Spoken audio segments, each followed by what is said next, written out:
My name is Gassia Mikaelian. I'm an anchor and reporter at KTVU Fox 2 News in the San Francisco Bay Area. Today, we're talking about surviving the COVID 19 pandemic emotionally as well as physically. And we're talking about some of the youngest people in our households, our children. Let's talk more about this by welcoming Robert Stern to the conversation. He's the author of Socially Distanced, a keepsake journal. Thank you for joining us, Robert. Happy to be here. Oh, Thanks. of course. Let's talk about the pandemic and how some people are feeling very alone, very confused, and feel they have no outlet for those feelings.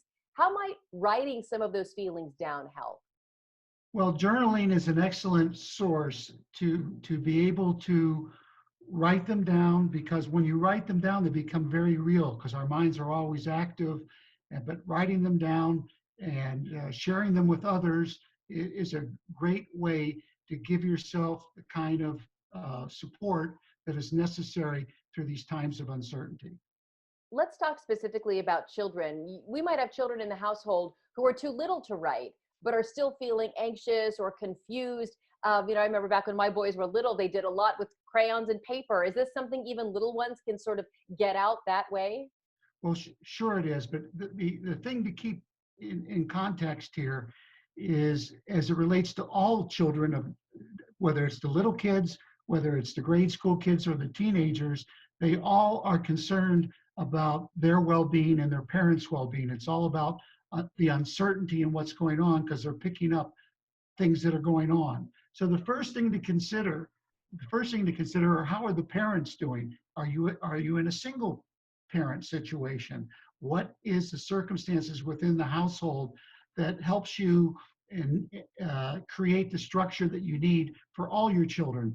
As specifically to your question, as to the little ones, the young kids, just like reading them a picture book with a story and giving them an opportunity to get the feeling from you that you are okay and they are okay. That is the most important thing for all kids, but especially the younger ones, because for them, the basic necessities of food, sleep, uh, love, affection, they're all there. And when this is all said and done, the little ones are only going to remember what you tell them about it years later. Right. And they'll probably remember having extra time with, the parents who are at home with their caregivers.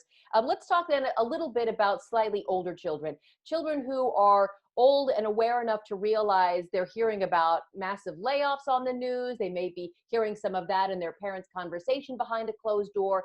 Those children who are maybe, 7, 8, 9, 10, who are old enough to know something is wrong, but they can't quite tell how it's going to affect them personally. That's exactly right. And that's what they're concerned about. And that's what the parents' role is to reassure them. And it's also a teaching moment for kids because life is filled with uncertainties. We have things happen to us, even when we don't have COVID, that cause us to react to our living situations. You have parents that aren't getting along that may go through a divorce. You have all kinds of uncertainties and stresses. So specifically to those children, you want to reassure them, and even they can write down their thoughts and feelings and share it with you in the same context. That way it will help them as you reassure them that you're okay and they're going to be okay, and the structure is going to be provided for them so that their basic necessities are being met. I feel like probably every family in this country, my little family, has good days and we have bad days. And I found that our better days tend to be those days where we have something to do, even if it's just a family house cleanup or washing of both cars on the driveway. Just having something to do helps us not slip into that there's nothing to do, I'm bored, I'm worried, when will this end, never ending cycle. That's exactly right, because you want to create structure. The structure is a form of security for the kids, from whatever their wake up time is, their bedtime is, what their meal times are. And during that, and you're exactly right, during that day and during a week, it would be really wonderful if parents would plan out what the structure was, it would help reduce the stress for the parents. And then you can communicate to the kids, here's the weekly plan. Here's what we're going to do. Just like you said about washing the car on a particular day. And you set up the structure, whether it's with, doing puzzles, playing games, depending on your resources and the availability of caretakers, whether there's grandparents involved, extended family that can help create that structure. And you're absolutely right. And that structure will help the kids with their sense of uh, security. And that's what they need. Can you help give all of us worried parents a word of advice? Because my boys' school starts in 2 weeks from today. They're 10 and 11 years old. A lot of parents are wondering, look, I have to work so the bills can be paid. My little ones have to go to school through Zoom and the computer, but how could I do two things at once? Meanwhile, the little ones are missing the social interaction that usually comes with school. Boy, those are the biggest challenges that we can face. I think as it relates to the little ones and the socialization, I mean, we all have a point of view about whether these kids belong in school or not. The research is showing that social interaction is extremely important for the kids. And then you talked about, having the kids on the computers learning. There's kids out there that don't have those computers and those resources. So everything has to be in a context, or what are the resources that are available to the particular household. And it is a challenge because one size does not fit all. And it is a big challenge. It's I grew up, and I joke I'm 100 years old, but let's just say I'm in my mid 40s. I grew up in a household where grades were very important. Academic achievement was rewarded. And I am surprising myself by saying to my husband, let's kind of take the foot off the accelerator when it comes to grades, achievement, because at this point we look at our son's health and happiness as a marker of their and therefore our success. So we've told ourselves it's not all about grades. It's all not about getting to the next level in math and reading. And that's a departure for many families. I think that's right. And I think parents, regardless of your resources and your situation, the key teachable moment for all the children here is to teach them about uncertainty. Let them know what uncertainty is all about, and it is a normal way of life. Because most of us who are able to have the resources and the structure take that for granted. So with this COVID situation, the lesson here is about dealing with uncertainty and how to reduce stress. And the key thing in this situation is to have everybody live in the possibility with positivity. In other words, create a structure that will work. And your particular example of taking your foot off the accelerator as it relates to grades is a wonderful example of exactly what to do. I know so many parents, perhaps mine included, worked so hard not to show any sign of instability to the children. So I realized I never saw my parents fight. I am sure they had some arguments along the way. I never heard that my family was in dire financial straits, but we did have ups and downs. Now that I can look back with my adult eyes on my childhood situation, do you think that parents are sometimes very resistant to showing their children maybe everything isn't okay? Maybe this won't continue exactly as it has been.